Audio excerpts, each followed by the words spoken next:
ரொம்ப பிடிச்ச நாம் தமிழர் சீமான் அண்ணன் தான். அவர் தான் எனக்கு ஓட்டடி வந்து 4 வருஷம் ஆகுது. 4 வருஷமாக அவருக்கு தான் ஓட்டு போட்டுட்ருக்கேன். அவர் தமிழ்நாடை பொறுத்த வரைக்கும் அவர் வந்தால் தமிழ்நாடு நல்லாயிருக்கும்னு நான் நினைக்கிறேன். என்னோடய கருத்து அதுதான்.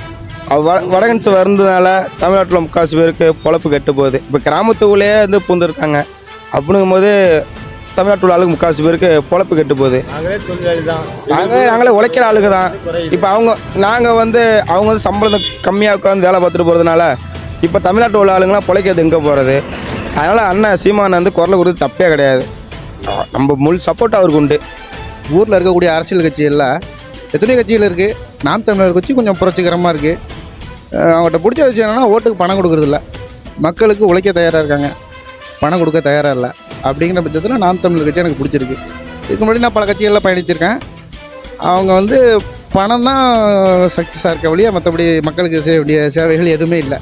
அப்படிங்கிற மாதிரி நாம் தமிழர் கட்சியை பொறுத்தவரை எந்த தருணத்திலையும் பணம் கொடுக்க மாட்டோம் வாக்குக்கு. மக்கள் எங்களை நம்பி வாக்களிக்க தயாராக இருக்காங்க.